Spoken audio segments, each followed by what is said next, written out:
has. I think he still landed one, and of course, they're not quite sure if he took one down. Temple Archive's coming up as well.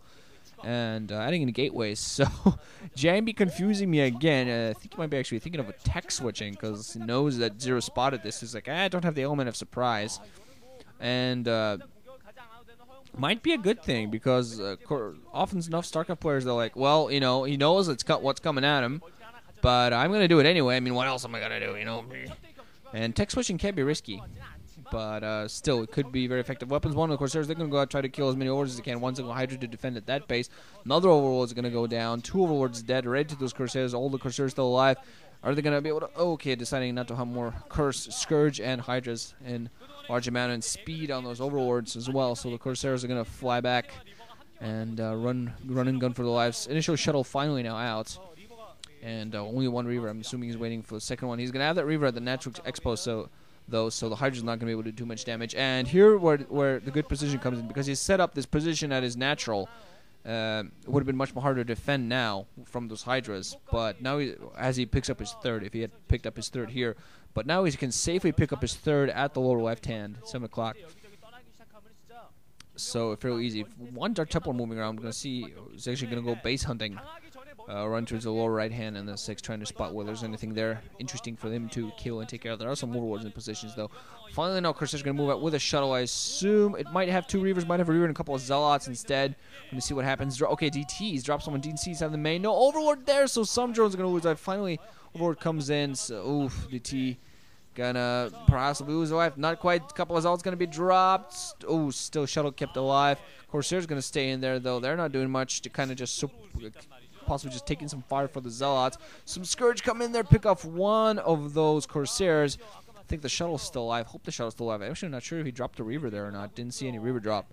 Yeah, the Reavers both at his base, so actually did not drop any Reavers. Kept them alive just in case, because he knew about those Hydras at his front. So he want to make sure that those didn't get taken down. Actually added in a smart cannon there.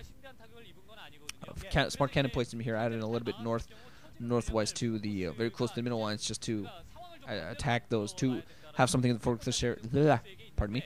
Have something for the Corsair to retreat to. Zero now picking up his third at the inside 12 o'clock. Every single base on this map is a gas base that does have the Zerg, does help the Zerg players. Some of them are very hard to defend, such as this inside 12.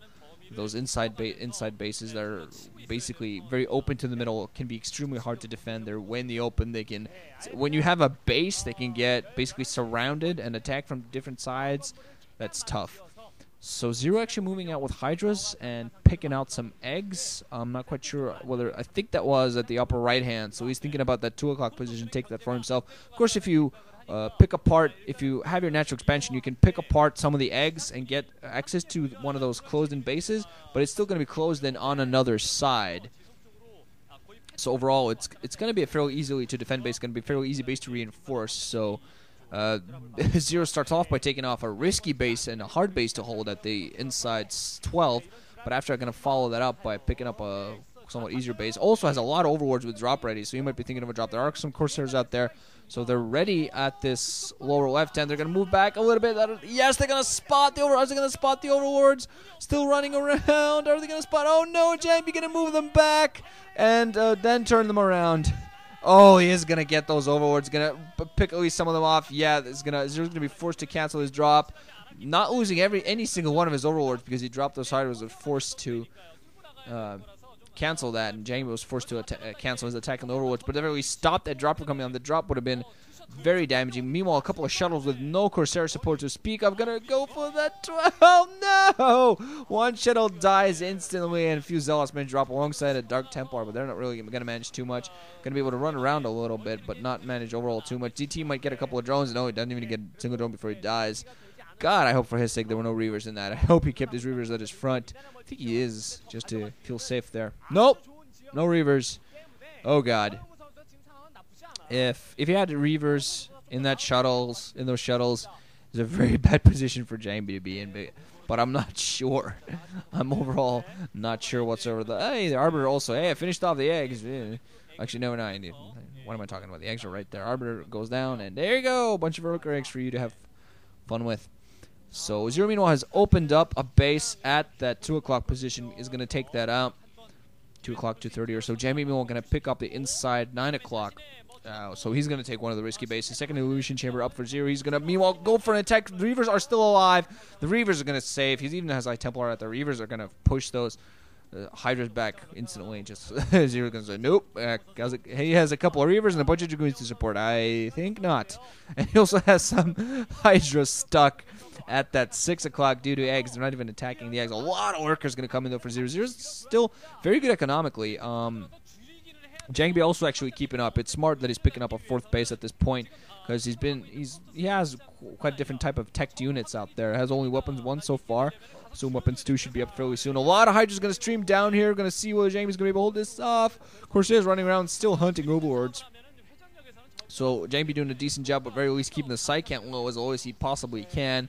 If he just goes around, he can continue doing a lot of damage with that. More High Templars being produced by JangBi so far. Has some more Dragoons produced, and he's now going to saturate that inside 9 o'clock. So we're going to have 4 bases against 5. Pretty decent position for both players to be. They're going to be pretty strong economically.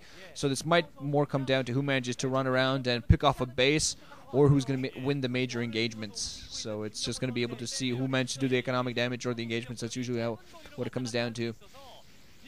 Corsairs, though, getting... Oh, look at all those overlords turning into victims. Dragoons and Corsairs on all sides.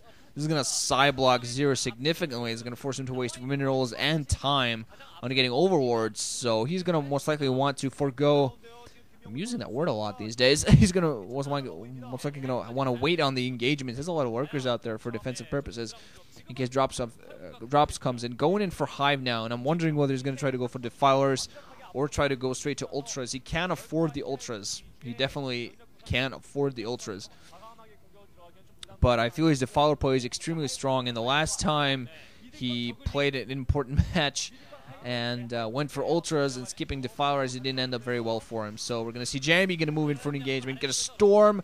One Storm that he really didn't need to use there on the Hydras as they were retreating, I feel. But hey, has observers to support him here, so he's going to be able to shell those Lurkers from a distance with those Reavers. Hydras coming in from the back, though, so JangBi might get boxed in here. Has a lot of those forces. Storms, he needs to save those Storms. He doesn't know what's coming in from the back, I think. One of his observers went down. I'm not quite sure if all went down or not. Has another observer in there, though. More Scourge coming in close. They are going to be picked off before they manage to pick off any more observers. Forces coming in from the back. One Storm catching a huge clump. A second Storm catching a huge clump of Hydras. Pincer attack absolutely fails for 0, and you can tell by the serious look on his face he's in trouble. He's going to manage to hold this off a little while longer thanks to his Lurker staying in that position. More Hydras coming in close. Another Storm catches a lot. The Reavers both go down, though, but still a lot of High Templar in place for JangBi, so he's storming all over the place. Not quite sure if he actually picked up one of the Reavers instead, but I'm pretty sure he lost both of them. Definitely lost one of them. But 0 holds just thanks to his huge count of Lurkers.